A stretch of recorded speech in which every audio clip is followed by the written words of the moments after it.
Alright, hey everyone.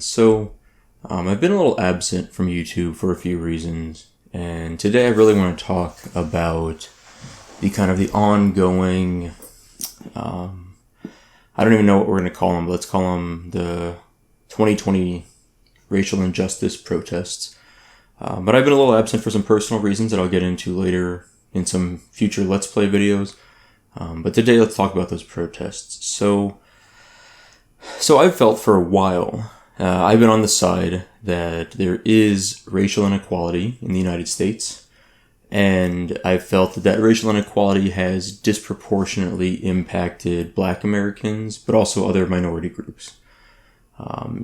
Now, there's a lot of things we can go into on that, a lot of clarifications, and I want to quickly say that I don't have a script for this. I have a few bullet points of ideas, so I apologize for any tangents in advance, but it is what it is for today. So I've always, not always, but for years now, probably five to 7 years, I've been on the side that there is systemic racism in the U.S. and that it disproportionately affects, of course, minorities, including Black Americans. What I want to share today briefly are 3 stories that my personal experiences where I've done things that I think had I been a Black person, the outcome would have been much different for me. And, this is obviously based on my perspective. Maybe you disagree, maybe you agree, but I think it's still worth talking about. So the first one is when I was 16 or 17 years old, I had a car. I was parked in the parking lot of a mall in my hometown with 2 of my friends. All 3 of us were white. And we were sitting in the car, and we were waiting for another friend. We weren't doing anything we shouldn't be doing. We were sitting in the car and we were waiting for a couple more friends that were going to meet us at the mall, and they were going to just park next to us. We were going to go into the mall and do whatever. And we were sitting there, and all of a sudden, and we were sitting in a parking spot where we couldn't go forward. There was like a barricade in front of us, like a median. So there's only one way in, and all of a sudden we see cop lights behind my car, like a cop car pulled up behind us, parked immediately behind us and blocked us in. And we're just like, okay, what's going on? So we're sitting in the car for like a few minutes. Cop gets out, comes up to the car. We roll in the window and we're like, hey, what's up? And the cop basically asks us what we're doing. We tell him. And then he walks away for a second and comes back. And another cop comes up to the window and says, you need to get out of the car. We smell burnt cannabis. Like literally, I remember this phrase so distinctly because we almost laughed when the cop said this. Thankfully we didn't. But the cop literally said, I smell burnt cannabis. You need to exit the vehicle. And he pulled on the handle of the door, like just straight up pulled on the door handle. But I literally said, officer, the car's locked. And I went ahead and got out because I didn't know, I was like a 17-year-old kid and we were freaking out. The joke of the whole thing is there was no cannabis in the car. None of us smoked pot. Like literally none of us had ever smoked pot. And we didn't have any on us. We didn't have any drugs, any weapons, nothing on us. So I was like, oh, I'm going to get out because what's going to happen? Nothing's going to happen. But that right there is the start of it, right? Like I immediately thought, oh, nothing's going to come from this because I didn't do anything wrong. So I'm just going to comply and just get out of the vehicle. And if they want to search, whatever. Because I was naive and assumed that nothing can happen if I didn't do anything wrong. So I get out of the vehicle. He tells me to come behind the back of the car, and he's talking to me back there. I don't remember what it was. And he's like, we'd like to search your vehicle. We want to see if there's anything there. And he's like, do you have anything on you? And we're like, no. I was like, you can search my vehicle. I can open the trunk, whatever.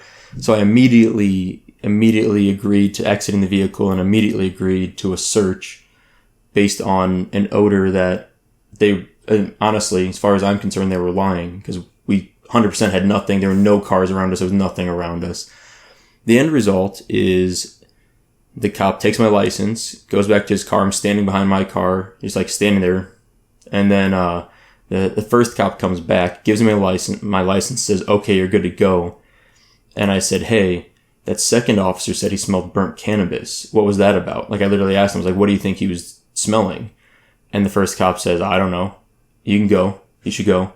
And so the cop leaves and we're just like, what was that? It was like 20 minutes of them basically checking my license, telling us they smelled pot on us. And this was, long before weed was legal in any state in the U.S. And either way, obviously you shouldn't smoke it while you're driving. But so I'm sure you can still get, in trouble for that anyway. But, I got away fine because we didn't have anything. I mean, legitimately, we hadn't done nothing wrong.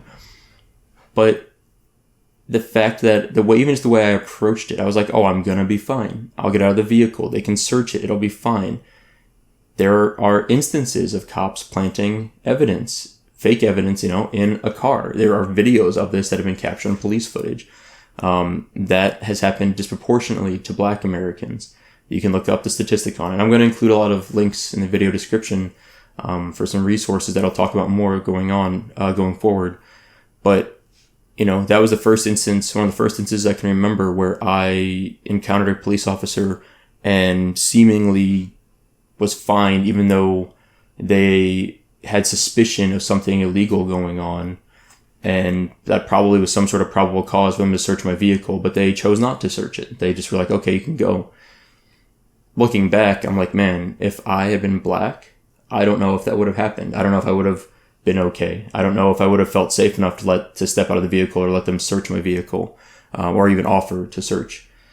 So that was kind of the first major experience looking back. Like years later, I'm like, holy cow, that could have been a lot worse. My life could have been completely different based on that one moment, but I was fine.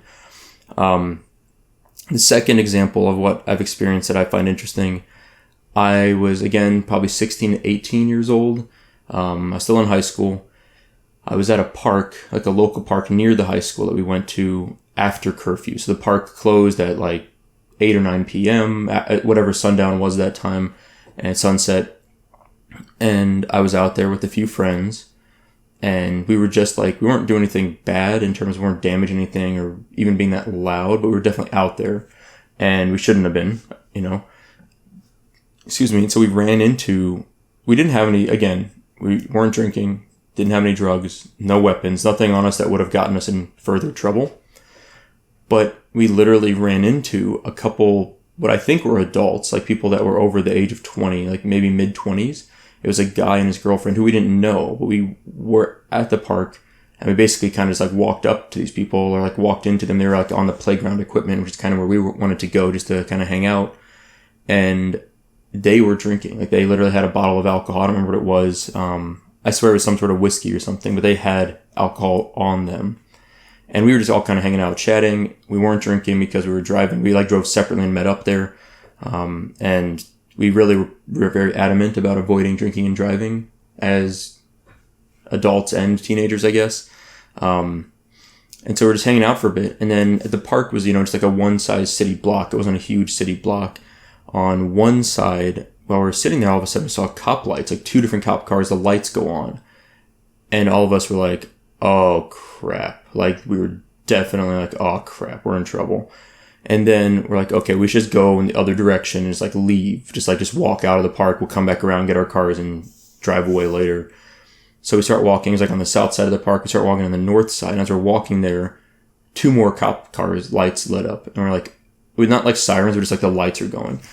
And all of a sudden we're like, oh crap. Like we're definitely getting in trouble now. Like this is like legitimately like a bunch of cops are here. We're not even doing anything, but this is bad. So we decided to run. We're like, oh, we should just run in any direction away, to split up, just run and get out of here. Because we were teenagers and we thought running is like the best option. So we ran. We like straight up just like took off running. Let's get out of here. We don't want to get caught and get in trouble for being out, past like the park curfew or whatever. We didn't even know what they were doing, but like we also knew that that guy and that girl, we assume his girlfriend, had alcohol, and we were near them. Like we were literally there. We're like, we don't want to get caught with this because it's not ours. So, and we were underage. So we like booked it. We started running. And as it turns out, there were already cops in the park that we didn't see, that were just like walking up. And we're running, and all of a sudden we realize there's cops there, and we're physically running from cops that are near us, and they start chasing us. We're actually on now, like, literally running from the police in this stupid little park. I mean, this park, like, you could probably run across the entire park in, like, a minute max. It's not a huge park. So we're running, and one of the cops just yells out, "Hey, we're not going to arrest you. Just stop running." And a few of us were like, we're white. So we're like, okay, let's just stop running. So we stop and we go back to the cops. Like, they kind of meet up with them, and they're like, they literally just look at us and they say, "You guys got to get out of here. The park's closed." That was it. We actually don't, at that time, I don't know where the other guy and that girl went. When we met back up after we stopped running, it was me and like two of my friends and the cops, and I don't know where the other people went, but the cops were just like, "You can't be out here." They didn't check our IDs. They didn't ask us if there's anything on us. They didn't care at all. They just said, "It's curfew. Park closes at 9 or whatever. Get out." So I like literally have an experience, and we honestly weren't up to anything bad. We were just hanging out, and I get that park closed, we shouldn't have been out there. So looking back, of course I wouldn't go out past the park curfew again, and I certainly wouldn't run from cops again. So I learned a lot from that, but we were fine. Like, legitimately, the cops didn't even ask for our IDs. They didn't question us. They didn't even ask if we were drinking. They didn't worry if maybe we were drinking, we're going to drive home. They just trusted that we were good. And they were like, "Go ahead. And we know you ran from us, but just leave." That blows my mind. There is no scenario where I can imagine, really. I'm sure it's happened, but it's so hard for me to imagine a group of 3 or 4 black guys in a park after curfew running from the cops and not getting in any sort of, even just being searched, just completely. This was only about 10 years ago. What?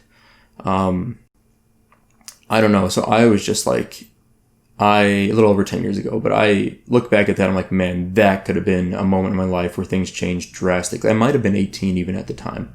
I might have been, my birthday's kind of early in the school year. It's possible that I would have been an adult legally, and I could have been arrested and charged as an adult for, I don't know, what do you call it? I forget the exact term. It's evading police or whatever, essentially, for running from the cops, even though I stopped and came back.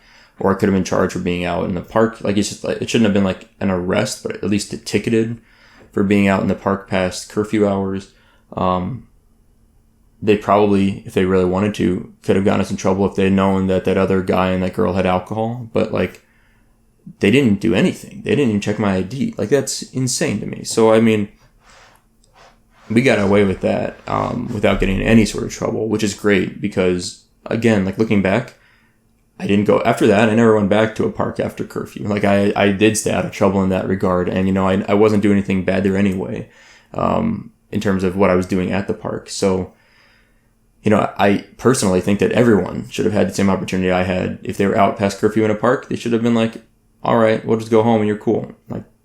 It's not that big of a deal. If you're not doing anything you shouldn't be doing there otherwise. But yeah, so I was fine. And the third story though, where this one, it never even in my entire life since this happened, I never even thought of it as being a criminal issue.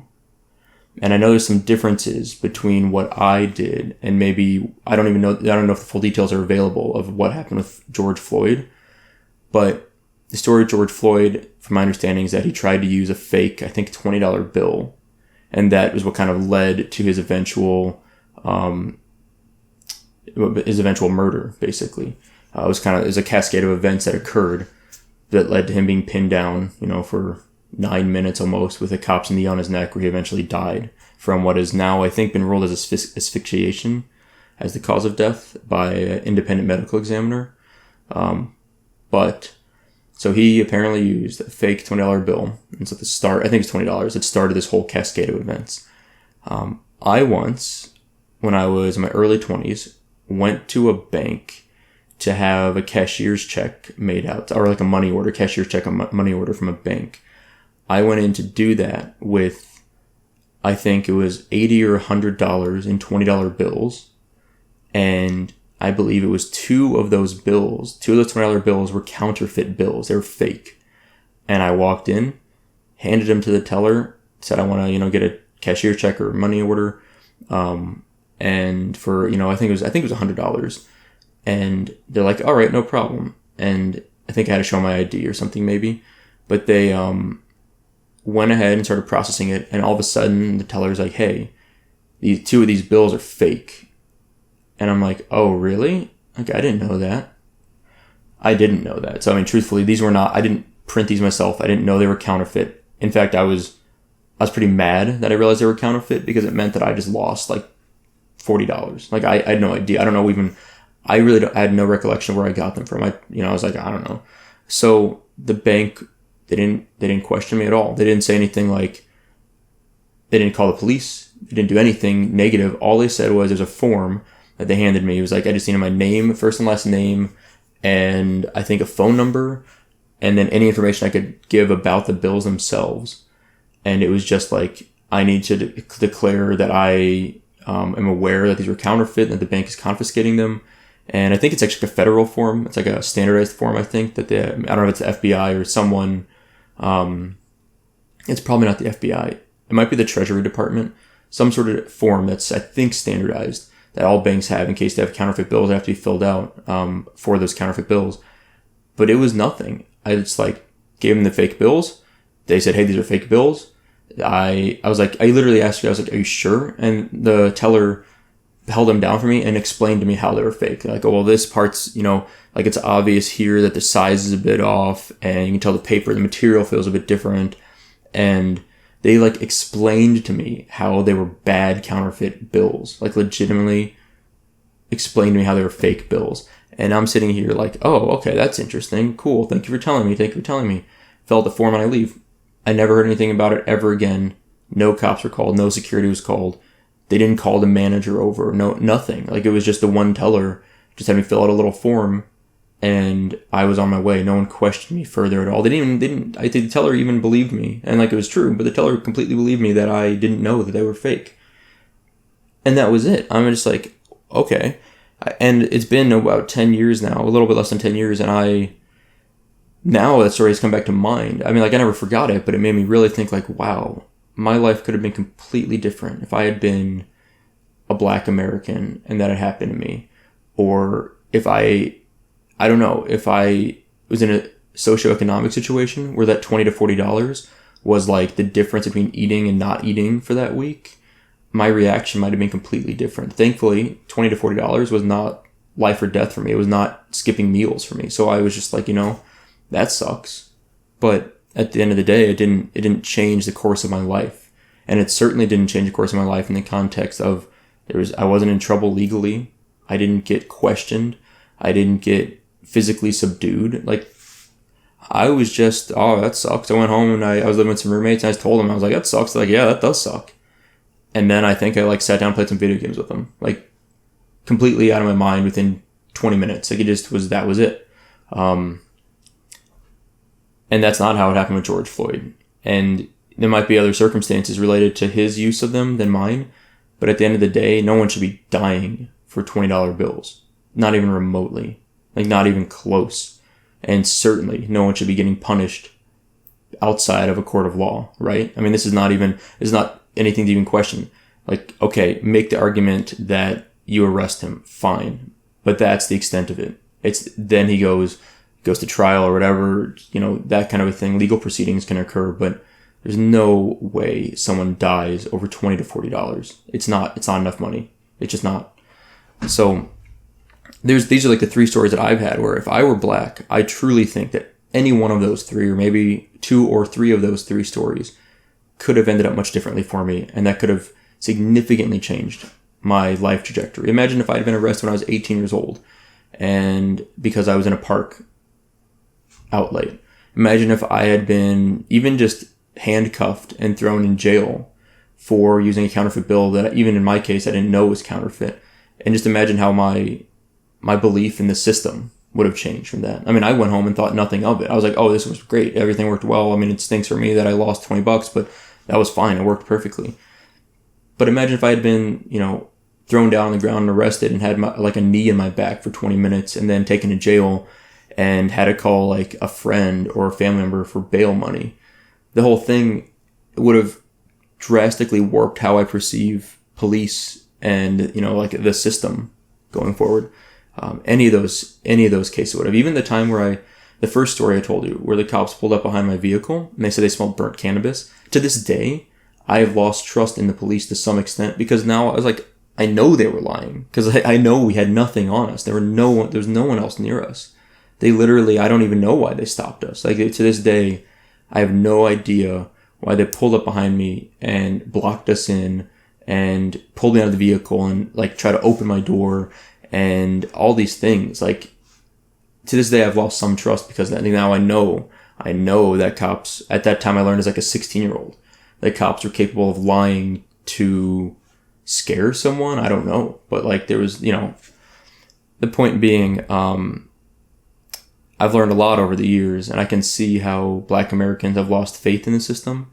And I say that from the perspective of a white American that has essentially evaded the system at least 3 times, where I don't think I would have had I been brown or black. And that's disappointing, because like all 3 of those times, in my opinion, I really didn't do anything wrong, or certainly didn't do anything intentionally wrong that would have resulted in anything more than a verbal warning in the case of the park story. But I know for a fact that that would not have been the case for all of those if I had been black or brown.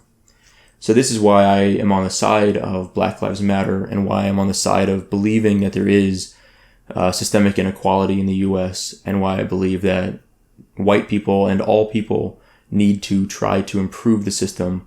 And if they don't want to try to improve it, they need to at least listen to the people that do care about improving the system, and at least try to understand. So what am I doing? What have I done? I haven't protested yet, and I would like to.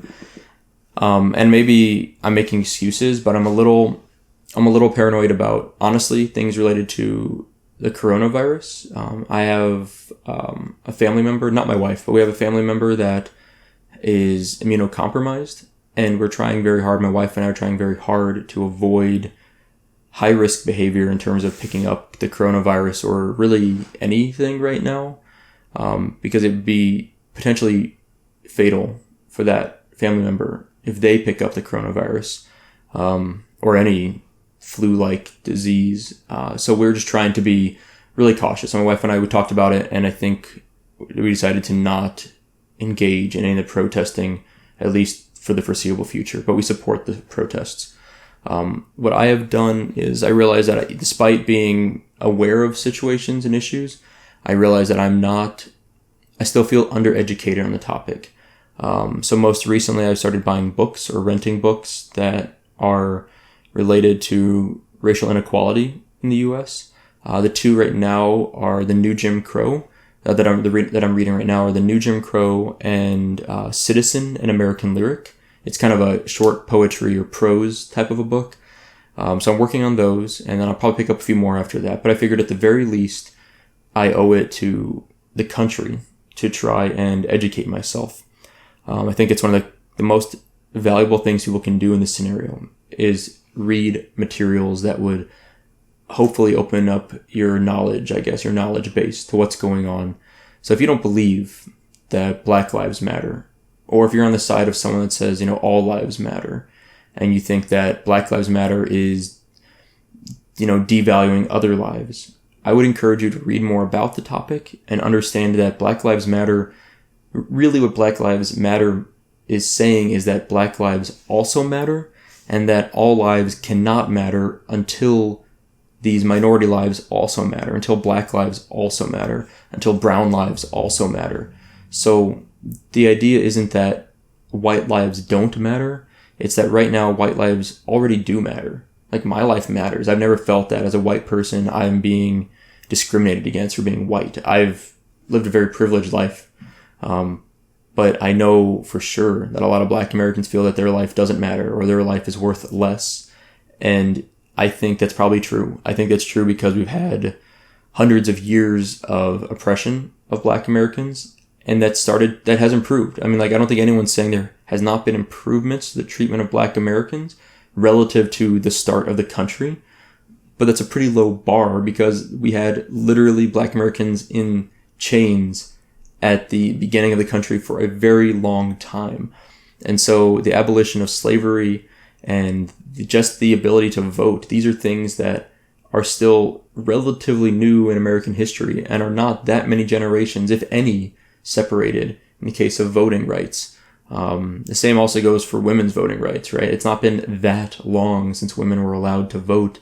And if you think about it this way, whether or not you're a supporter of the current presidency of Donald Trump as president, let's say you're a huge Donald Trump fan, or let's say you're a massive non-Donald Trump fan. Either way, I think most Americans would say that Donald Trump has done a lot for the country in either a good or bad way, right? So either you're a supporter and you think he's made a significant change, or you're an opponent of him and you think he's made significantly negative changes for the country. I don't think there's very many people that think he's done kind of not very much and are in the middle on it. It seems like they either think he's done a lot of good or a lot of bad, regardless of which side you believe.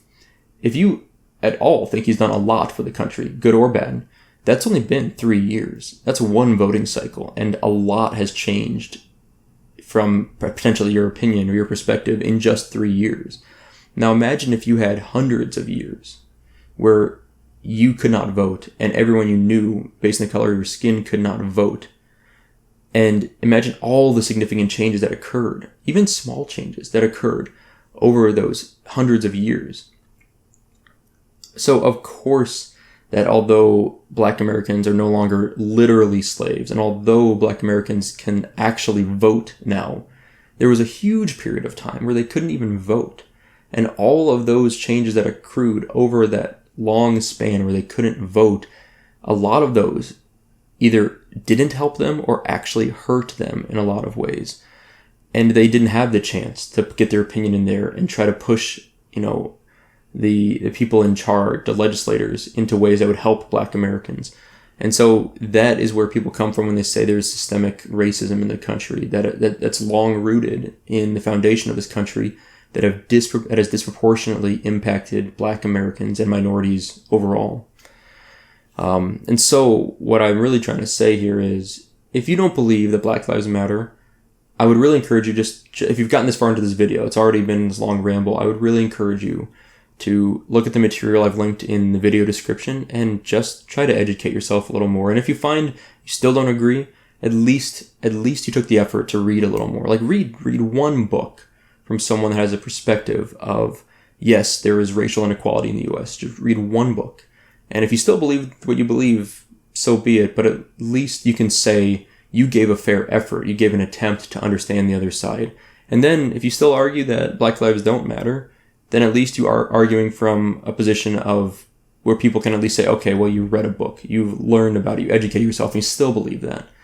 But I think if you spend a little bit of time reading about it, you will find that it is not made up, and none of it is an argument that white lives don't matter. It's just an argument that Black lives also matter, and until we bring up the most at-risk groups, all lives cannot matter, because there are so many lives that are down here that matter seemingly less than white lives. That's at least my interpretation and my belief on the system. So what am I doing if I'm not protesting? What I've done is, besides reading books, as I mentioned, I have the usual, I call it the kind of slacktivism, but I'm doing the usual millennial thing where I'm on Facebook of all things and Instagram and trying to share a few stories. I'm mostly trying to be quiet and just kind of read other people's links and other people's stories, but I'm trying to share a few things, a few personal thoughts to my family and friends to try and give them my perspective. And I'm also using this as an opportunity to engage with family and friends that are kind of anti-protest or anti-Black Lives Matter. And I'm trying to say, hey, let's talk about it. Why do you feel that way? What are your thoughts? And I'm trying to show them that Black Lives Matter does not mean that other lives don't matter. It just means Black lives also matter. That's really what I'm trying to get the point home. I'm trying to back that up with some statistical evidence. There's a lot of data. It's not hard to find this, but a common quote is people say that more white people are killed by cops than Black people in America. I believe that's true. If you look at the pure numbers, there are more white Americans that are killed by cops than Black Americans. First of all, that's still messed up.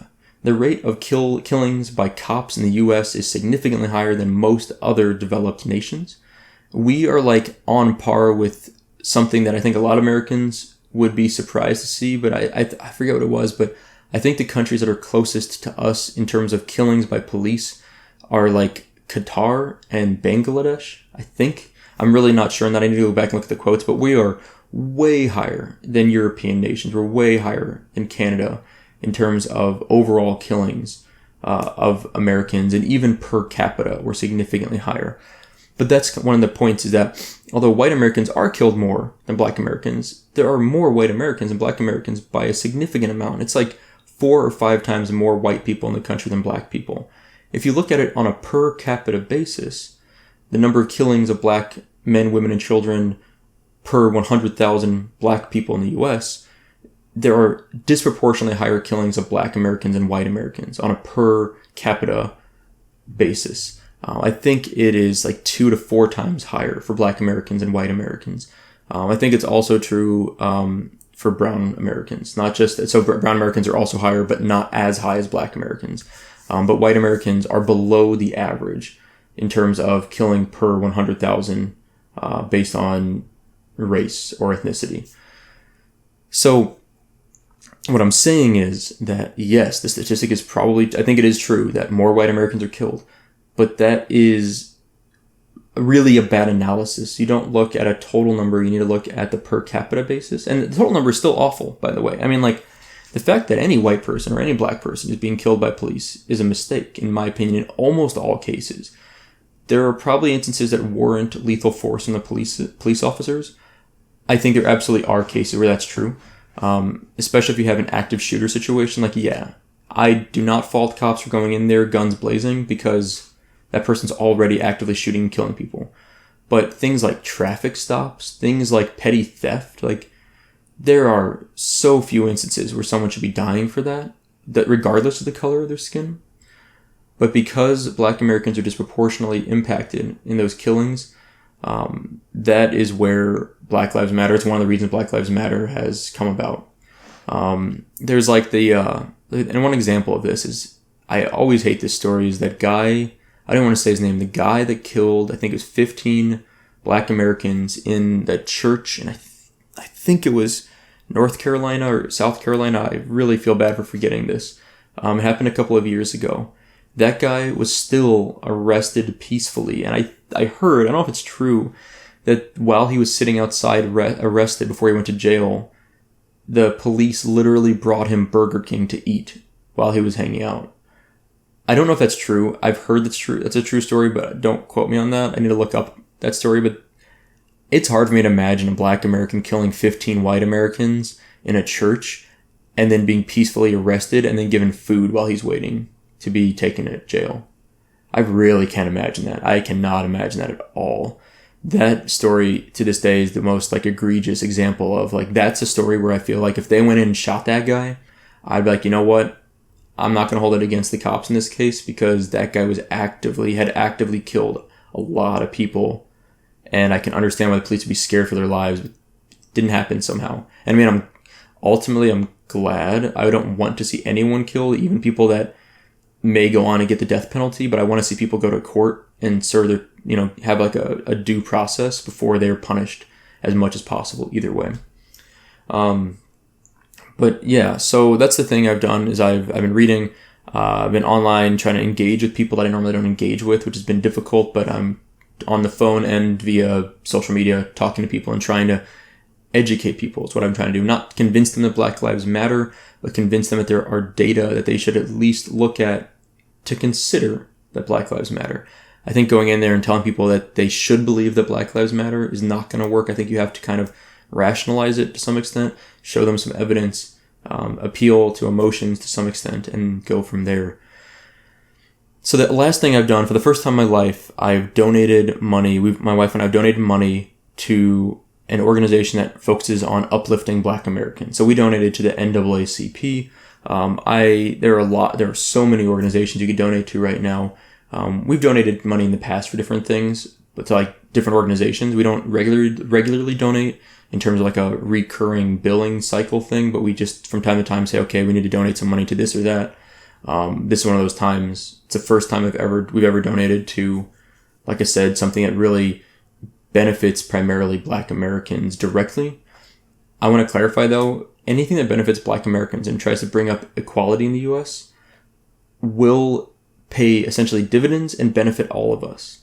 If we bring up the people that are the most impoverished, the most at risk, we will reduce crime rates. We will increase productivity in the US. We will reduce burdens on the healthcare system. We will reduce costs to taxpayers in the form of people being imprisoned or court costs.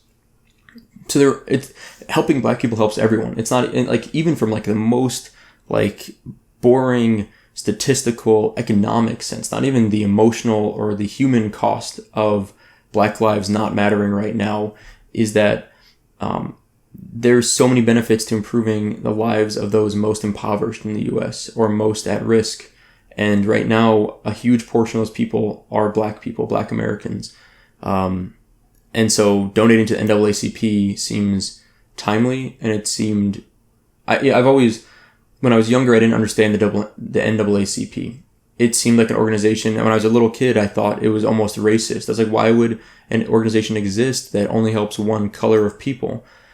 As I got older, I realized that there's more to it, and that there's a lot of intricacies to why the NAACP exists, and a lot of story behind it.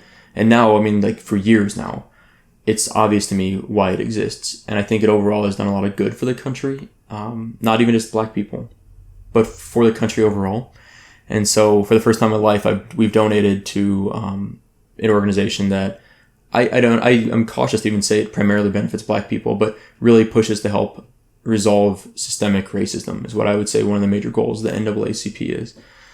So that's where we've donated. We're looking at other places to donate some money or time to, but yeah, so that's what we've done. So educating myself, donating to organizations, and trying to engage people that I normally wouldn't engage in terms of not even that they're racist people, but just people that don't fully understand the ramifications of what it means to be Black in the United States. So what you can do, I've got some links in the video description. I'm sorry this has gone so long, but it's been on my mind for almost 2 weeks now, and I think it's time for me just to say something. It's a bit rambly, but what I would encourage you to do is look at the links in the video description. And if you don't believe in that Black Lives Matter, you don't believe that the Black Lives Matter movement should exist, or you think it's a bad movement, or you think the protesting is bad, check the links in the video description. There's a few things that I'm trying to provide more quantitative data. There's a lot of appeals to emotion on the internet, but I try to find some quantitative links, some objective links that can just give you some data on what's going on. I'll quickly add that I don't necessarily support the rioting or the looting, but I understand it in some regards. There are absolutely people, 100% there are people that are taking advantage of the situation for personal gain, that are just going out, smashing a window, stealing stuff, and running away, and have no other input in the situation. I don't support that, obviously. I really do not support people that are taking advantage of the situation. I think I know there are people of all colors that are taking advantage of the situation. So there are probably Black Americans, or probably white Americans that are out just to cause chaos or just to take advantage of this and benefit for personal gain. Obviously, I can't say I support that, and I don't support it. The people that are protesting peacefully, 100% support. The people that are protesting even with, I don't even know, I support the peaceful protests. I'm a little more hesitant. There's a line somewhere in there, and I don't know exactly where it is that I want to say I support or I don't support. But there's a line somewhere where, sure, like, protesting is good, peaceful protesting is good. On the other end of the scale is extreme vandalism, or let's say violence. I don't support violence. I do support peaceful protesting. Now, in the middle, somewhere in there is, let's say, graffiti or smashing a window. And then farther on, closer to that violence side is stealing property or looting. Somewhere in there, I support and I don't support anymore. I don't know exactly where I am on that yet. My opinion's still evolving. But peaceful protests, 100% support. Physical violence, 100% don't support. In the middle, looting, rioting, or just mild stuff like graffiti, I'm not exactly sure if I support or not. I don't know. It's almost case by case for me. But I will say that the peaceful protests I've been really happy to see. It's been a really nice thing to see, all 50 states engage in peaceful protests. It's been nice to see people of all colors, of all socioeconomic status, of all educational backgrounds, all these different and diverse people coming together for what they believe is an important cause that can unite all of us, and hopefully make the entire system better. I like that a lot. It's something I've been really happy to see. So, yeah, I'm happy to hear thoughts on this. If you want to message me privately on Twitter, links in the video description for my Twitter. You can also comment below. I'm a little behind. I'm very behind on YouTube comment reading, but I will try to catch up on these. But, yeah, I think that's all my thoughts. I'm sorry for this kind of slow ending, but anyway, I hope this video was, something for you. I just wanted to say what I'm feeling, and I didn't want to necessarily get into it in a huge Let's Play episode because I need to focus to do this, and it was hard to focus while playing a game. But that's where I'm at right now on my thoughts, and they are evolving. Things change over time. But I'm trying to educate myself. I think that's the absolute key. Just learn as much as I can, and then form opinions from the position of knowledge. So with that, thank you guys for watching. I hope it was useful, and take care of yourselves.